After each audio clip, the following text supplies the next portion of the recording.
Nikmat dan karunia-Nya sehingga kita pada pagi hari ini melanjutkan rangkaian seminar kita di Red Top Hotel. Sholawat serta salam senantiasa tercurahkan kepada Rasul Muhammad Sallallahu Alaihi Wasallam. Bapak dan Ibu sekalian, semalam kegiatannya sudah dibuka secara resmi. Dan pagi hari ini kita akan mulai beraktivitas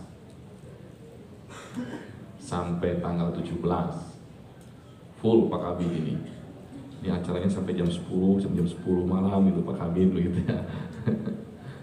Ya karena memang desain acara kita memang betul-betul ingin memastikan bahwa pelaksanaan asesmen kompetensi madrasah Indonesia itu berdampak, terutama tentu berdampak kepada kualitas pembelajaran di madrasah. Ya. Jadi Bapak Ibu Kepala Madrasah atau pengawas dan Bapak Ibu guru yang hadir hari ini, harapan kami ya inginnya mengundang sebanyak-banyaknya, karena tentu apa yang kita lakukan dalam pelaksanaan AKMI ini tidak hanya sebatas seremoni, tidak hanya sebatas dalam pelaksanaan asesmennya, kan asesmennya sudah selesai. Asesmennya kan sudah kita laksanakan dari pertengahan Agustus sampai akhir Agustus. Justru yang paling penting adalah hasil asesmennya, hasil AKMI-nya. Saya berhusnuzon kalau memang Bapak Ibu tahun ini madrasahnya pelaksana AKMI itu sudah membuka rapor AKMI-nya. Ya. Kalau belum ya minta operatornya begitu ya. Sudah bisa tayang? Sudah bisa tayang? Ditayangkan saja. Slide-nya banyak kok. Ya. Ya, saya berharap sih Bapak Ibu madrasah ya itu sudah membuka rapor AKMI-nya yang tahun ini ya. Bagi yang tahun ini sebagai pelaksana. Kalaupun tahun ini tidak sebagai pelaksana, Bapak Ibu masih bisa buka yang tahun 2023. Karena menurut saya esensinya di situ sebenarnya. Esensinya di situ Bapak Ibu. Kenapa? Karena dari rapor AKMI lah kemudian dilanjut saja. Dari rapor AKMI lah kemudian kita bisa melihat potret gitu ya, potret peserta didik kita dalam pembelajaran berbasis literasi, kan begitu Bapak Ibu sekalian. Nah sehingga nanti kita bisa melakukan apa saja ketika kita sudah melihat rapor AKMI. Rapor AKMI ini kan berjenjang sampai ke tingkat pusat, Pak. Ya termasuk tentu di kami pun ya. Hasil AKMI ini sudah pasti menjadi landasan dalam pengambilan keputusan. Nah, Bapak Ibu yang di level madrasah juga bisa melakukan itu. Bapak Ibu sekalian, bicara asesmen di kita karena kan setelah ujian nasional ditiadakan, kan begitu. Maka kemudian muncul asesmen. Ya. Asesmen ini pasti ke sini Pak. Ini ke PISA, ya. Program for International Student Assessment. Nah, ini kita akan bicaranya PISA. Bapak kalau searching di googling lah tentang hasil PISA kita, kan begitu. Kan ini akan menjadi parameter literasi kita yang disandingkan 81 negara, karena PISA diikuti oleh 81 negara. 31 itu OECD, negara OECD, dan 44 negara mitra. Karena akan selalu disandingkan Pak. Kemendikbud punya AN, kita kan ikut juga ANBK, sama Pak. Itu. Hasil AN itu akan menjadi ukuran kemudian nanti bagaimana targeting untuk ke PISA.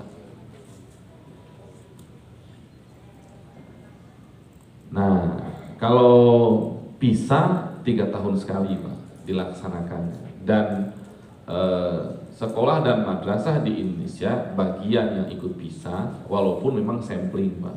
Artinya tidak semua madrasah umpamanya akan juga mengikuti PISA. Untuk PISA 2025 hanya 77 madrasah Pak yang akan mengikuti PISA 2025. Dan tahapannya sudah mulai. Jadi sampling madrasahnya sudah, sampling sekolah dan madrasah itu 421 Pak untuk Indonesia. Dan kita itu 77 madrasah. Nah, 77 madrasah ini juga kita melakukan tindakan. Maka kawan-kawan dari 77 madrasah itu diikutkan Pak dalam program AKMI yang tindak lanjut hasil AKMI.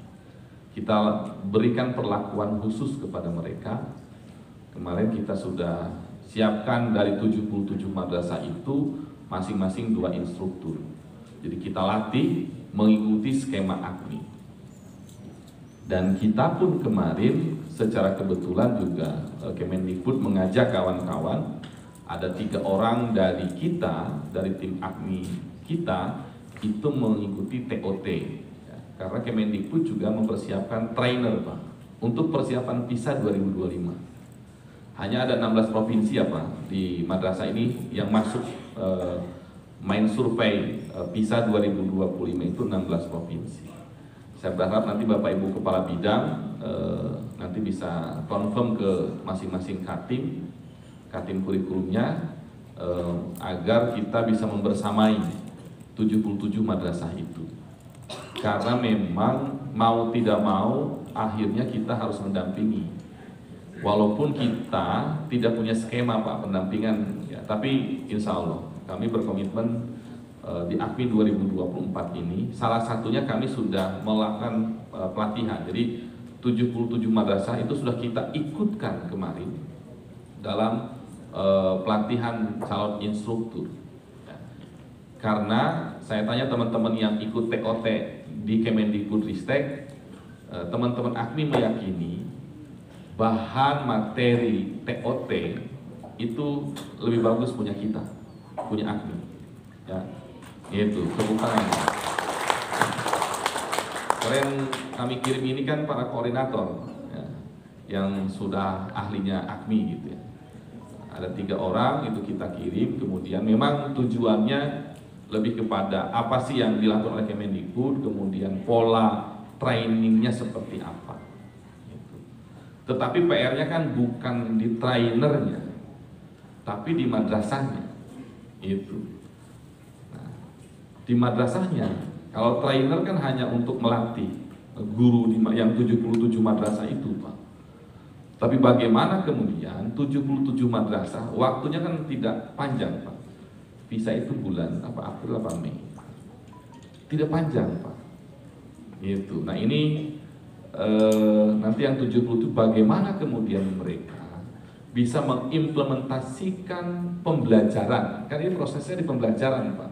Bukan bimbingan belajar, bukan bimbingan menuju PISA. Kan bukan itu semangatnya. Jangan sampai kemudian akhirnya kita menyiapkan trainer tapi malah bimbel AKMI atau bimbel PISA Pak, bimbel AN. Walaupun Pak Dirjen masih dapat laporan Pak kemarin, saya sempat ditanya, kok katanya madrasah kok kayak ngadain bimbel AKMI, bimbel persiapan AKMI. Lupa Dirjen nanya saya Pak, karena beliau dapat laporan. Waduh, kata saya gitu. Ini kan persoalan persepsi kita, Bapak Ibu sekalian.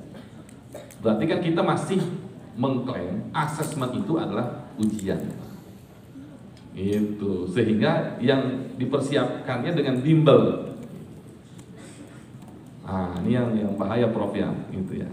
Nah, makanya Bapak Ibu sekalian, 3 hari ke depan ini Bapak Ibu akan mendapatkan banyak hal dari para narasumber terkait bagaimana sih mengimplementasikan pembelajaran berbasis literasi yang kemudian nanti kan outputnya ke sini. Nah, Ini saya kira 3 hari ini akan menjadi hal yang luar biasa buat Bapak Ibu semua. Karena tidak semua stakeholder madrasah bisa kami undang, Pak. Gitu. Jadi Bapak Ibu beruntunglah gitu ya yang hadir di sini bersama-sama. Tugas Bapak Ibu nanti outputnya adalah ya bukan rapor pendidikannya, rapor akminya, gitu. Apa sih yang harus dilakukan dalam proses pembelajaran?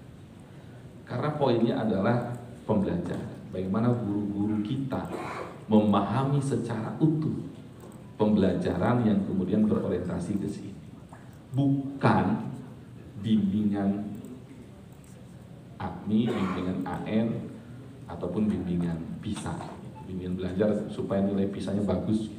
Tidak begitu, Pak. Jadi yang kami lakukan pun sama, Pak. Mempersiapkan trainer itu bukan untuk siswanya, Pak, tapi justru untuk guru-gurunya nanti di madrasah. Itulah yang kita sebut sebagai tindak lanjut hasil AKMI. Hari ini sedang berlangsung, Pak. Ini sudah angkatan kedua. BIMTEK, ini Lokakarya, tindak lanjut hasil AKMI, Pak, yang daring. Kemarin pagi saya buka. Ya, jadi kita ada yang daring, judulnya kan visitasi, Pak. Padahal itu BIMTEK, Pak. Dan itu madrasah 5 hari, Pak. Jadi Bapak Ibu Katim harus memastikan ini. Karena saya lihat kemarin juga, karena ini dari yang daring, Pak. Kan problem kita kalau daring ini kan kita tidak bisa meyakini, memastikan teman-teman yang mengikuti BIMTEK itu serius.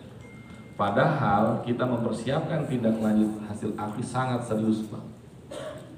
Instruktur yang kita siapkan itu 2 tahap, Pak. Daring, luring kita persiapkan. Karena harapannya adalah BIMTEK yang dilakukan para instruktur itu tepat sasaran tentu. Outputnya tentu ada perubahan yang signifikan di madrasah. Oke, ini bisa, Pak. Kalau skor ya seperti inilah, Pak. Positioning kita masih Bapak lihat gitu ya. Ini tantangan ke depan kan ini. Itu. Ya, nanti materinya saya share, Pak. Ini kebayang nggak, Pak? Literasi membaca ya masih peringkat 71, Pak. Dari 81 negara. Berarti 10 besar dari bawah. 10 besar, Pak. Gitu.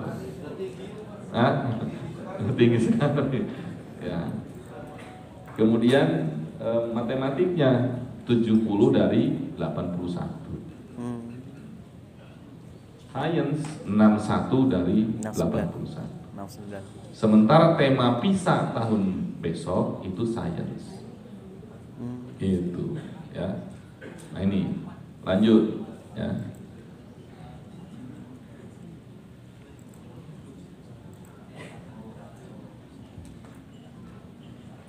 Nah, apalagi nih? Nah, ini, Pak. Nah, itu saya memang harus digeser, Pak. Ini yang jatuh. Oke. Ini problemnya, Pak, itu solusinya. Gitu ya. Ya, kalau ada masalah berarti kan harus ada solusi, Pak, kan begitu ya. Ini tantangannya, Pak, Bapak Ibu sekalian ya. Ini problem kita. Ya kita coba rangkum lah ya. Ada 3 problem. Hot, gitu ya. High order thinking kita, ya.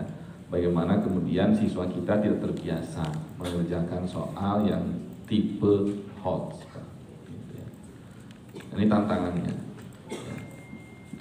Bapak Ibu guru juga sama, ya tentu kan ketika menyusun soal ya harus high order.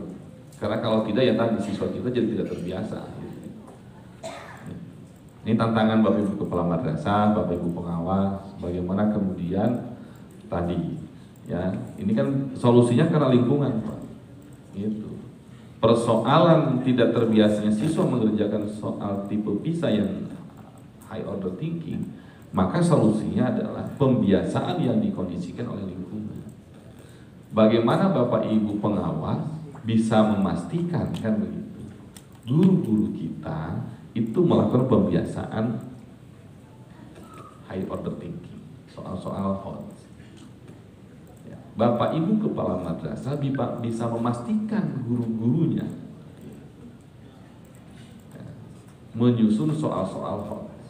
Karena ini bagian dari pembiasaan, Pak. Ya pembiasaan itu kan ya awalnya pasti berat ya. Karena memang sudah begitu kan. Berat Pak, itu sudah beban hidup berat Pak. Nyusun soal juga yang berat-berat lah. Iya, ya berat memang Pak. Tapi kan harus dibiasakan Pak. Karena itu challenge-nya di situ sebenarnya. Maka ya Bapak Ibu kepala madrasah kan harus mampu memotret sebenarnya kompetensi guru-gurunya. Jangan sampai kemudian kita di madrasah ya masih terjebak kepada rutinitas. Kita masih meributkan persoalan administratif, gitu ya. Kan begitu. Bukan ini saya di rumah juga begitu Pak. Istri saya kan guru ya. Ini kepala madrasahnya masih nagih dokumen Pak. Gitu. Ya istri saya kan guru Pak. Jadi kepala madrasah masih meributkan dokumen yang seabrek. Gitu. Saya bilang lagi ngapain gitu malam-malam Pak buka laptop. Sudah jarang ketemu gitu ya. Nah, curhat. Oh iya Pak, kita sudah jarang ketemu. Datang ke rumah istri lagi buka laptop Pak malam-malam. Gitu. Saya tanya kenapa? Tagihan kepala madrasah katanya. Coba Pak. Ya. Dan masih sangat administratif Pak. Lagi ngerjain apa? Kalau saya tanya Pak. Dan dia juga isi ya nanya saya, gitu kan? Ya punya ini enggak, gitu kan? Gitu Pak. Loh ini kan Bapak Ibu yang kepala madrasah. Ya diakui saja Pak oleh Bapak Ibu kepala madrasah, ya kan? Bapak Ibu yang ada kepala madrasah di sini. Mudah-mudahan yang sini enggak sih, enggak salah gitu. Ya, karena Bapak Ibu merasa memastikan bahwa ketika guru memberikan dokumen yang lengkap, maka dianggap guru itu yang berkualitas. Begitu kan? Iya. Padahal sekarang sudah pakai AI kan gitu ya? Kan tinggal buat aja pakai AI. Bisa paling baik itu Pak, dokumen guru-guru. Gitu. Bukan memastikan dalam proses pembelajaran. Kan begitu ya, bukan di kontennya, di materinya, tapi dokumen. Ada dokumen satu aja kelewat, ancamannya kan tunjangan ditahan Pak. Nanti S35-nya nggak keluar gitu kan. Hah? Ya ini mau dibawa ke Kemenang gitu kan ya. Kalau tidak lampirkan dokumen nggak bisa gitu ya. Kan masih begitu. Nah ini tantangan kita Bapak Ibu sekalian. Bagaimana kemudian ya fokus kita itu di mana? Output di madrasah itu dokumen, kan gitu ya. Mau dokumen atau tadi bagaimana kemampuan peserta didik kita. Oke, kedua, konteks soal. Siswa tidak terbiasa mengerjakan soal dengan konteks yang tidak familiar, artinya sesuatu yang baru. Itu baru ditemui atau baru dibaca ya. Kan sama Pak. Ya kenapa? Ya sudah begini, problemnya ya bolak-balik ya guru. Bagaimana kemudian ya pembiasaan mengenalkan fenomena dan kecakapan itu. Jadi bolak-baliknya ke pembiasaan pada akhirnya Pak. Yang ketiga, tingkat keseriusan. Rendahnya tingkat keseriusan siswa dalam mengerjakan tes, apalagi kalau tadi stimulusnya panjang, kan pengen langsung cepet Pak. Kalau siswa lihat soal, itu kan stimulusnya pasti dilewat dulu Pak, langsung ke soalnya, baru balik ke atas Pak, begitu ya? Atau kita juga begitu, biasanya kita, ya. Jadi kita baca dulu pertanyaan, baru nyari di stimulus, gitu ya. Nah, kan gitu Pak. Jadi bolak-baliknya adalah pembiasaan kemudian perubahan. Jadi bagaimana kemudian kita bisa mampu melakukan perubahan. Waduh, kenapa ini? Ajak udahan ini. Kode.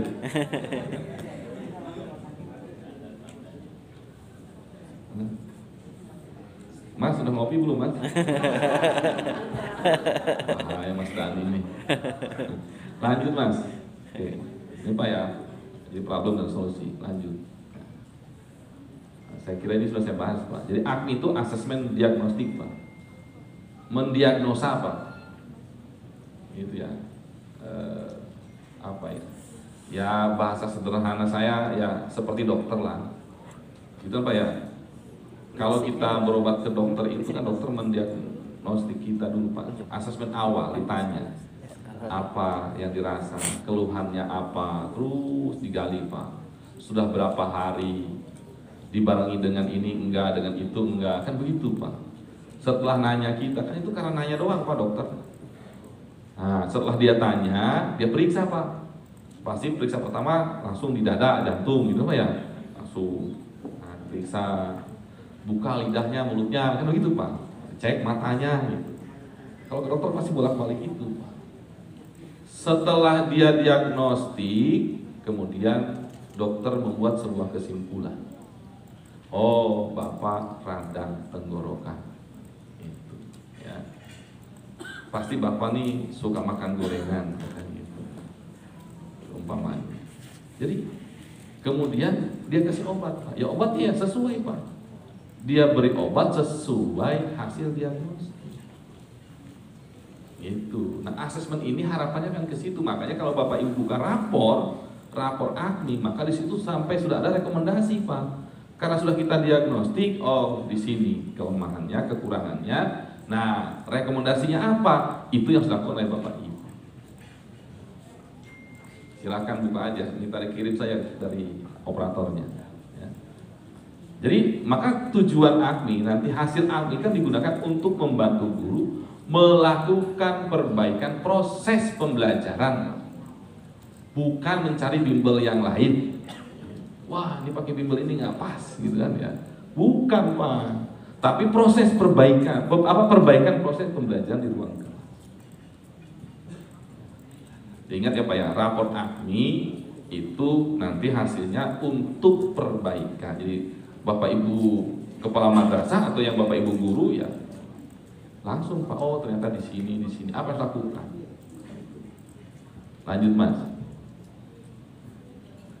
Ini lewat deh. Terus ini hanya gambaran apa sih yang ada di AKMI. Ini sudah pada hafal ya. Udah hafal di luar kepala. Lanjut Mas, posnya sudah kita kirim kok. Nah, lanjut ya. Terus waktu saya sedikit kok ini. Terus, oh ini nggak usah. Terus Mas, sampai terima kasih Mas.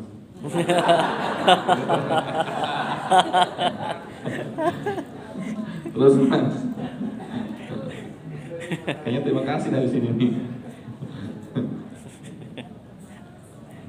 Oke, ya sambil lihat Bapak Ibu sekalian ya. Saya kira poin saya tidak di potret AKMI secara umum.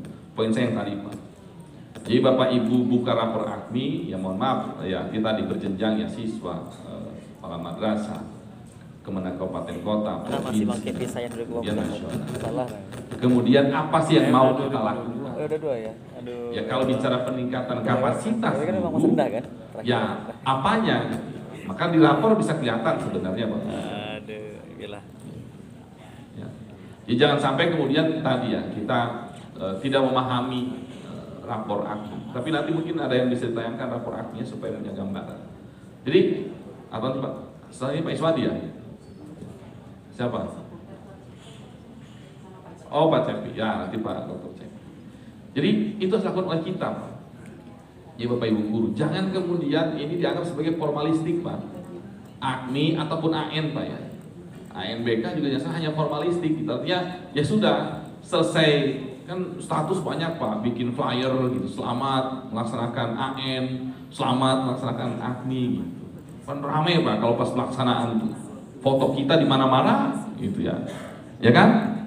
Iya. Begitu Pak Kabir ya. Pak Kakanwir. Iya, kita spirit ketika pelaksanaannya kencang Pak. Gitu. Tapi kemudian tadi ketika keluar rapornya kita tidak discuss apa sih yang mau kita lakukan. Nah, 3 hari ini saya berharap sekali Bapak Ibu mengikuti dengan utuh supaya Bapak Ibu punya gambaran.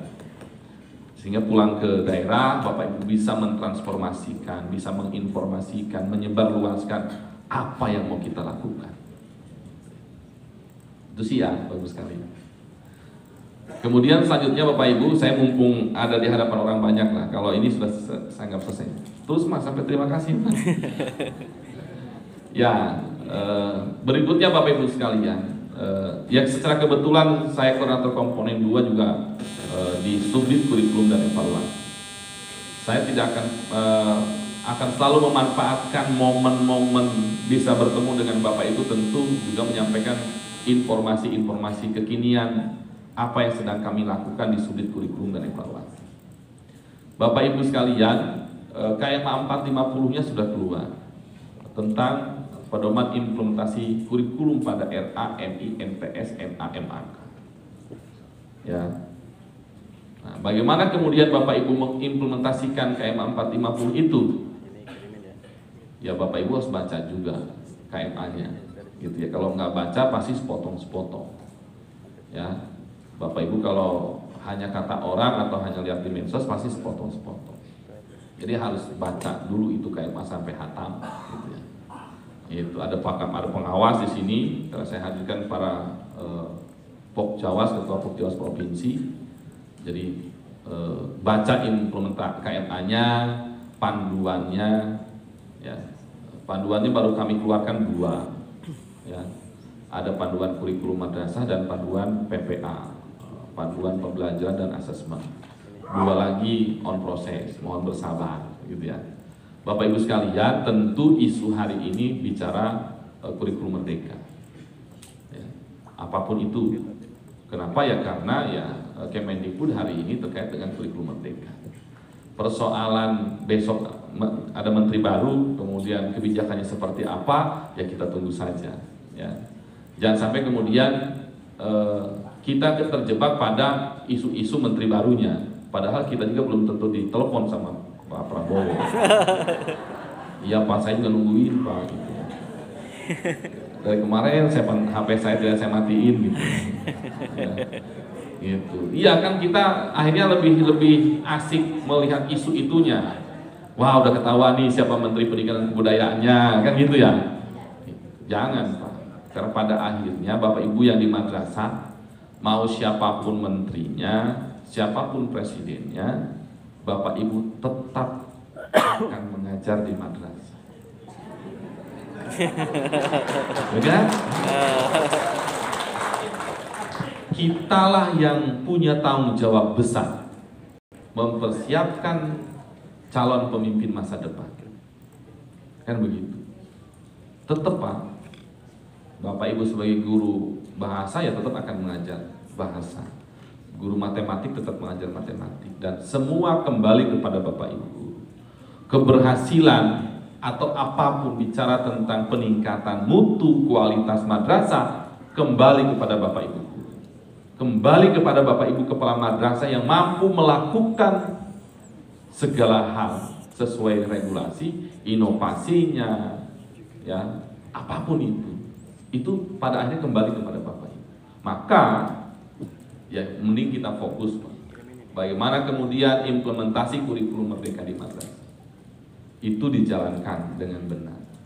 Guru-guru kita bisa memahami tentang apa yang dimaksud dengan pembelajaran berdiferensiasi, asesmennya seperti apa, CP, memahami CP secara utuh. Bagaimana dalam proses pembelajarannya, karena itu yang paling penting. Karena hari ini ya kita kan masih terjebak. Ini saya nih banyak ditanya di WA, Pak Basit katanya, kok buku teks PAI-nya belum ada? Masih Pak yang menanya begitu. Ya kalau guru saya masih maklum sih Pak. Gitu ya. Tapi kalau Katim nanya buku teks menurut saya ya ini nggak paham-paham kurikulum merdeka gitu. Iya, padahal kan itu sumber belajar Pak. Ya. Ternyata ya nunggu buku teks ternyata. Ya. Kan kita mau mengajar patokan kita CP, CP, TP, ATP dan seterusnya. Bukan buku. Sumber belajar ya bisa dari mana saja. Jangan sampai dianggap buku teks PAI yang lama, BTU PAI dan Bahasa Arab yang lama itu tidak relevan. Padahal Bapak Ibu cek, Bapak Ibu sandingkan CP PAI dan Bahasa Arab yang baru dengan BTU PAI dan Bahasa Arab yang terbitan 2020. Masih relevan Pak, dari sisi konten. Itu. Ya. Kan bisa nyari yang lain sumber belajar. Fokusnya di CP menurut saya, bukan di buku teks. Jadi kami sedang memproses itu Pak. Panduan 2 Pak yang sedang kami proses final, ada panduan P5RA. Ya, karena tentu karena nomenklaturnya kita rubah menjadi P5RA, tidak lagi P5 P2RA. Ya. Saya kira saya sudah sering menyampaikan. Karena kalau P5 P2RA harusnya P7RA. Iya ya. Iya, P5 P2RA, kan itu P7RA Pak. Maka kita sederhanakan saja menjadi P5RA karena substansinya di P5.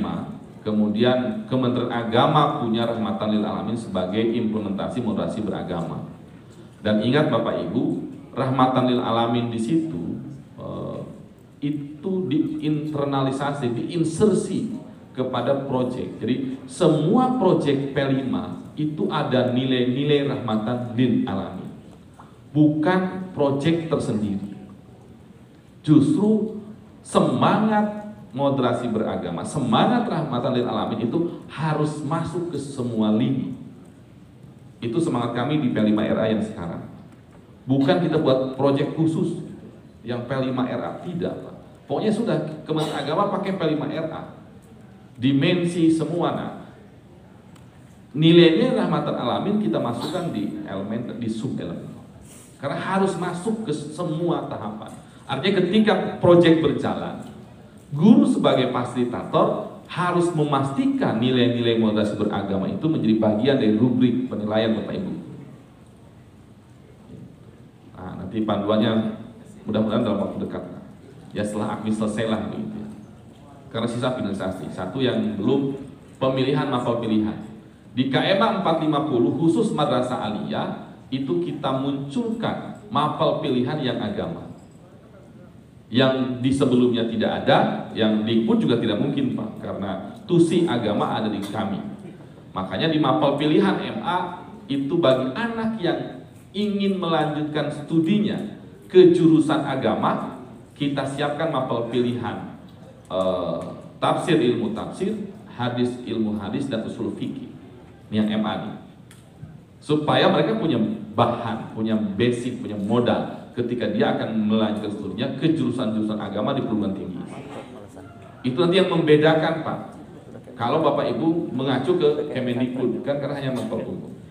Nah, Kemendikbud pun hari ini belum mengeluarkan panduan pemilihan mapel pilihan. Belum, karena masih harmonisasi saya lihat. Karena kami dikirimi juga draftingnya. Saya belum confirm, tapi saya lihat belum launching yang pemilihan mapel pilihan.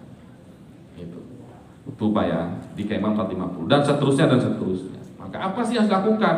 Ya tadi Pak, karena sesuatu yang baru tadi harus disosialisasikan, harus dibiasakan, kemudian ya tadi meningkatkan kompetensi gurunya. Apa sih yang harus dilakukan?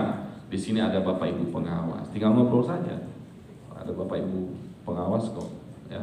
Kepala madrasah, apa yang harus dilakukan? Itu ya tadi, apa yang dibutuhkan oleh guru, pemahaman guru tentang kurikulum merdeka, apa sih yang belum dipahami? Ya itu cari narasumbernya. Mau pakai apapun, mau menghadirkan, mau via platform, ya itu apapun bisa dilakukan. Berikutnya Bapak Ibu sekalian, amanat Pak Menteri, amanat Pak Dirjen tentu bicara tentang digitalisasi madrasah.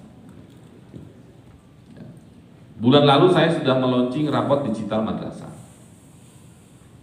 versi baru.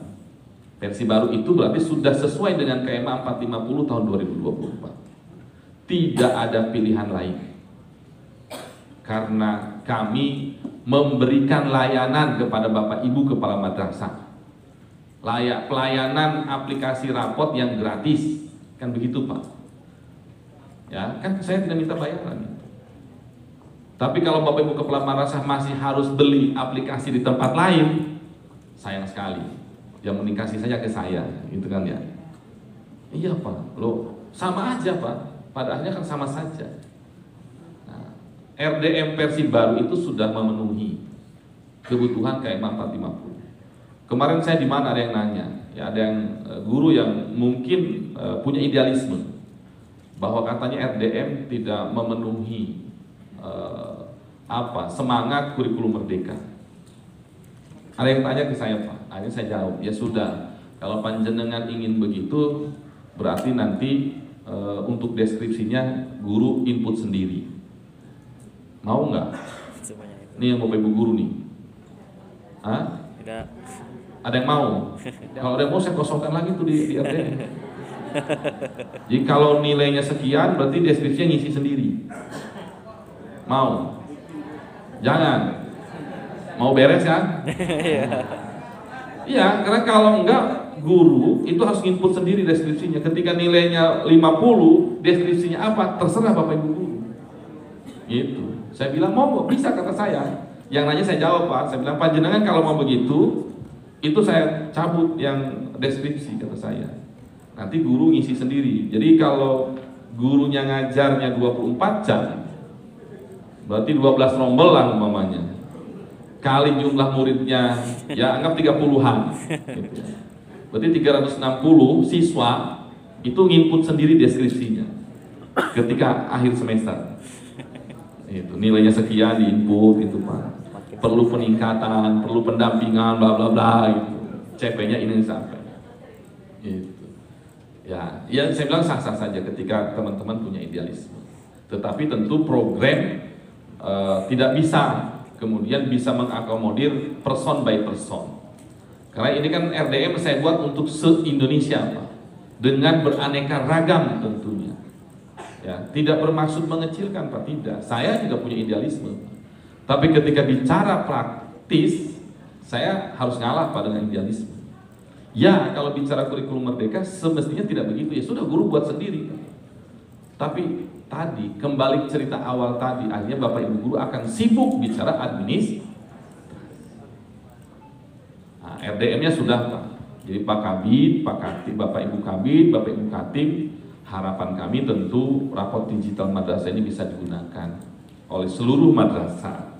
Karena ada karenanya Pak. Saya kemarin diskus dengan teman-teman Kemendikbud. Kemungkinan di tahun depan atau berikutnya penarikan nilai untuk PDSS bagi SNBP itu narik dari e-rapot bagi Kemendikbud langsung Pak, nanti linknya langsung, dan Kemenag melalui RTM. Itu sudah sempat diskusi saya. Jadi nanti tidak lagi input kan, kalau yang Alia ketika SNBP kan input Pak ke PDSS, dan itu semua mapel kan kebijakan yang sekarang. Nah, nanti itu narik langsung dari RT. Artinya Bapak Ibu madrasah yang akan mempertanggungjawabkan nilai yang ada di RDM. Ya. Dan RDM kita Pak tidak hanya user friendly di PC, mau online mau offline, kan sudah bisa di handphone. Mau apa ini, Android maupun yang iPhone kan sudah bisa Pak. Ya di masa depan atau mungkin semester besok ada madrasah yang berani Pak, bahwa madrasahnya tidak usah membagikan laporan hasil belajar kepada orang tua siswa, cukup download di sini. Jadi tinggal diumumkan ke orang tua, Bapak Ibu, rapotnya silahkan unduh di handphone anaknya masing-masing. Itu kalau ada pertanyaan silahkan WA wali kelas. Jadi tidak ada lagi pertemuan penyerahan laporan hasil belajar. Gitu ya. Dan itu sudah memungkinkan di RDM kita, Pak. Gitu. Ya. Itulah digitalisasi. Ya. Silakanlah nanti ada yang mau uji coba, saya dengan senang hati. Gitu ya. Jadi tidak ada lagi undangan penyerahan laporan rapot gitu ya. Gitu. Apalagi pakai apa syarat dan ketentuan berlaku gitu ya. Nah, kan bisa begitu ya. Ada syarat dan ketentuan berlaku, hubungi komite madrasah gitu kan. Ya Saya kira ya modernisasi ya di digitalisasi haruslah begitu, Pak. Gitu. Toh informasi terkait dengan kemajuan akademik siswa kan sudah terjawab di deskripsi. Kan begitu. Harusnya tidak ada lagi gitu. Dikumpulkan lagi orang tua itu. Ya cukuplah buka di HP bla bla bla selesai. 1, 2, ijazah. Saya kira isu ijazah saya akan terus kencang lah. Digitalisasi ijazah. Insya Allah Pak, tahun besok tidak ada lagi penulisan pakai tangan ijazah. Tidak ada. Ya, tepuk tangan lah. Kok kayaknya berat sekali. Hah? Jangan-jangan Bapak Ibu ini tukang nulis ijazah ya?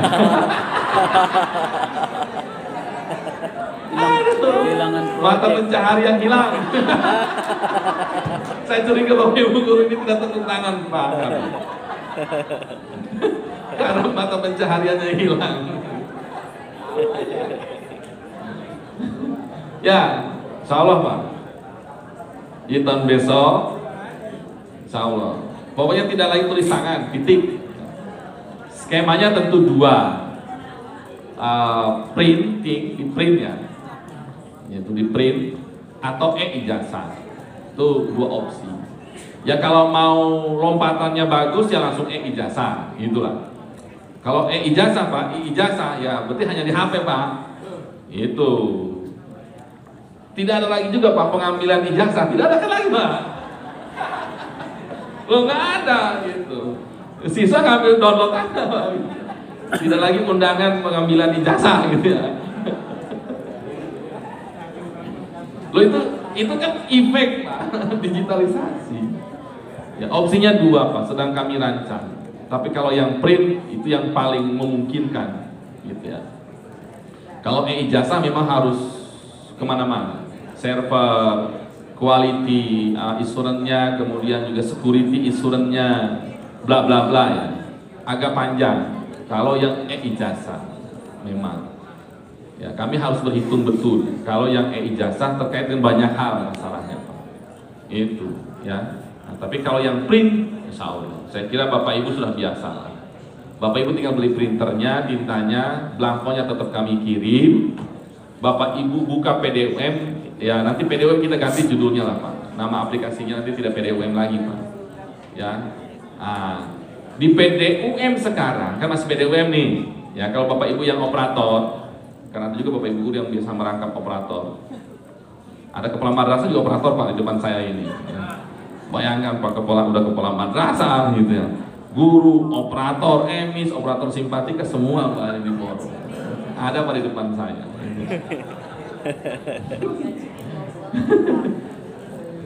Ya, itu sudah ada fitur tambahan, fitur print Pak nanti. Jadi tinggal klik langsung muncul. Di blanko itu kosong, nanti hanya ada security saja kita siapkan. Itu tinggal print Pak. Jadi Bapak Ibu tinggal verifikasi saja data, terutama kan datanya. Ini selalu masa itu data. Selesai, clear, verifikasi oleh semua, clear. Nah sudah Pak, tinggal print. Ya tergantung jumlah banyak. Ya jumlah sedikit ya setengah jam selesai, gitu kan? Nah, kalau yang ratusan atau ribuan ya tinggal ngitung saja. Selesai. Jadi kalau Mei, biasanya kan kita ngirim ijazah tuh Mei sudah sampai nih. Itu Pak. Kalau pertengahan Mei sampai Pak, tidak ada cerita lewat Juni masih belum membagikan ijazah. Bisa jadi besok sebelum wisuda gitu ya, atau pelepasan atau apa namanya, itu sekaligus menyerahkan ijazah gitu Pak Kabid. Kan Pak, selesai urusan. Jadi siswa itu terima ijazah asli, sudah dilegalisir, selesai Pak. Iya, itu. Ya tagihannya juga selesai. Kan gitu ya. Itu bagian Pak dari transformasi digital yang sedang kami lakukan di Subdit itu.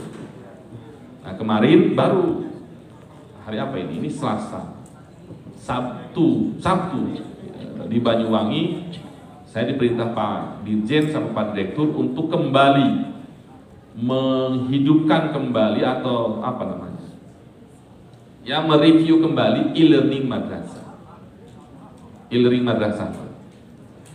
Jadi saya diminta Pak Dirjen, Pak Direktur untuk e-learning madrasah diupdate kembali. Insya Allah Pak, Ya, kita tunggu saja selamat-lamatnya berarti semester depan. E-learning madrasah sebagai learning management system yang itu free lagi aja Pak. Itu Kementerian Agama, Pak Sabili. Ayo, Pak Sabili di Mumtazah itu beli Pak LMS. Ya kan? Iya, mau pakai iPad, mau pakai apapun, LMS-nya beli Pak Sabili. Ayo. Kita free Pak. Dari mulai perencanaan sampai penilaian itu ada di e-learning madrasah.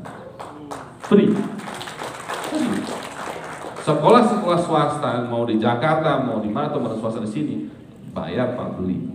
Kita siapapun itu yang penting madrasah kan e-learning madrasah sebagai LMS itu free Pak. Itu Kementerian Agama Pak. Saya diminta mengupdate kembali karena perintah Pak Dirjen, Pak Basit dari mulai pembelajaran sampai output ijazah itu ingin semua digital.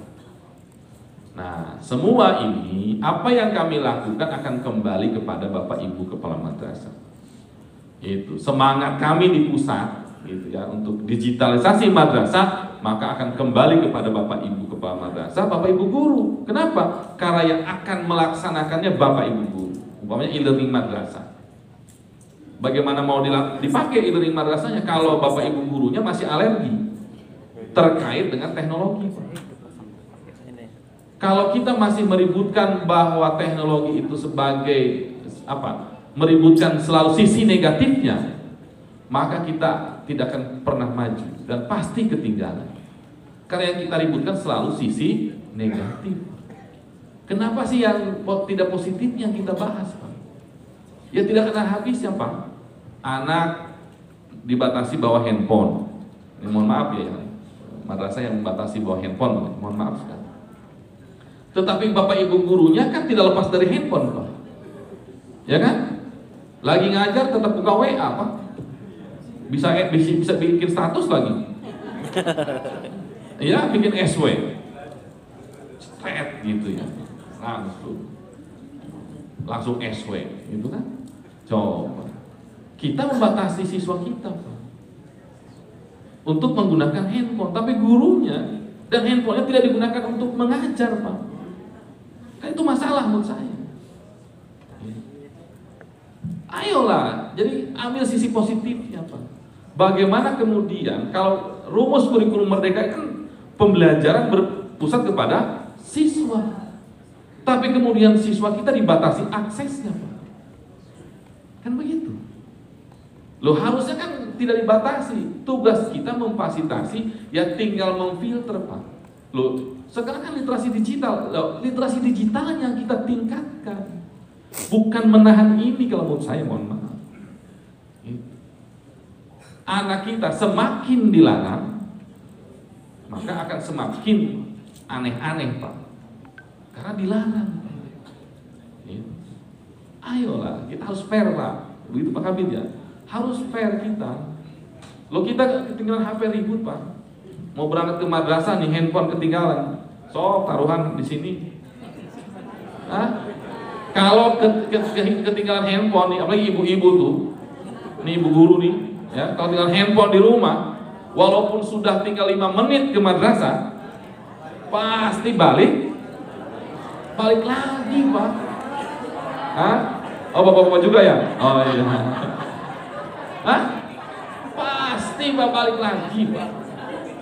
Kalaupun tidak, yang agak cerdas sedikit, tidak balik, Pak. Tapi datang ke kantor tuh minta tolong temennya gitu kan. Nah, telepon istri saya dong, pinjam telepon gitu. Tolong antarkan handphone gitu ya. Gosen gitu kan. Serius, Pak. Kan ini. Nah, ini tinggal bagaimana literasi digital kita. Dan ini tantangan kita Pak di madrasah, Pak. Jadi bukan kemudian hanya gara-gara kemudian sisi negatif kemudian kita menafikan teknologi. Ya, teknologi ini kan support system, Pak. Iya, tapi sekarang hari ini nggak bisa dibohongi, Pak. Loh, kita di rumah, Pak. Ini yang masih punya anak kecil kan? Ayo. Kalau kita pengen berduaan sama istri, sama suami, anak dikasih apa? Handphone, Pak. Ayo, bukan dikasih makanan, Pak. Ayo. Nah, kamu main dulu ya gitu. Dikasih, Pak. Ayo. Ayo, kan begitu. Hah? Ya pengalaman lah. Loh kan saya kan tidak tahu pengalaman Bapak Ibu, ya saya pengalaman sendiri aja lah. Ya artinya bagaimana kemudian kita bicara bahwa teknologi itu harusnya mensupport Pak pembelajaran. Loh buku kan ada di sini semua Pak. Ya daripada kita pengadaan buku kan begitu ya, atau ngada-ngadain gitu ya. Ya sudahlah kita di sini saja. Anak kita kasih ajarkan mencari referensi dari sini. Ajarkan anak-anak bagaimana mencari buku teks dari sini. Kan begitu. Daripada kita pusing nyari anggaran untuk beli buku. Gitu. Saya kira tambah lama ini. Saya kira itu saja Bapak sekalian. Ujungnya buku lah begitu ya. PR saya tetap Pak, buku teks utama PAI dan Bahasa Arab. Versi kurikulum merdeka atau versi CP yang baru. Insya Allah tahun depan kita proses. Karena tentu menyusun buku bukan seperti menyusun soal. Saya harus panjang dan kehati-hatian itu penting. Insya Allah tahun depan menjadi fokus kami di subjek kurikulum dan evaluasi. Dan juga tentu isu-isu lain terkait dengan pengembangan kurikulum ataupun juga terkait dengan evaluasi. Saya kira itu yang bisa saya sampaikan pada pagi hari ini. Mohon maaf apabila ada yang kurang berkenan. Semata-mata ingin lebih mengajak bagaimana kemudian kita terus bergerak, bagaimana terus kita menginspirasi peserta didik kita, menjadikan anak-anak kita menjadi anak-anak hebat, calon pemimpin masa depan. 2045 itu jatahnya anak-anak kita yang sekarang sekolah di madrasah menjadi pemimpin-pemimpin hebat. Begitu ya. Persoalan kita secara pribadi masih sampai atau tidak umur kita, kan begitu ya. Paling tidak besok kita berharap di 2045 yang dipanggil presiden itu banyak alumni madrasah, kan begitu ya. Tuh, ini kan dia tantangan Pak Prabowo memberi kuota khusus kepada alumni Taruna Nusantara. Ini tantangan buat kita. Itu di masa depan harusnya ada kuota khusus calon menteri alumni madrasah. Begitu ya. Salam sehat, salam bahagia. Semoga Bapak Ibu tetap bertahan di Jakarta ini mengikuti kegiatan ini. Pokoknya jangan dulu searching lah begitu ya. Tamrin City gitu ya. Nantilah. Terima kasih. Semoga kita masih bisa dipertemukan di lain kesempatan dalam keadaan sehat walafiat. Wallahul muwaffiq ila aqwamit thoriq. Assalamualaikum warahmatullahi wabarakatuh. Waalaikumsalam warahmatullahi wabarakatuh. Terima kasih Bapak Kasubdit Kurikulum dan Evaluasi Dr. Abdul Hasid SAG MM yang sudah memberi diseminasi hasil admin tahun 2020.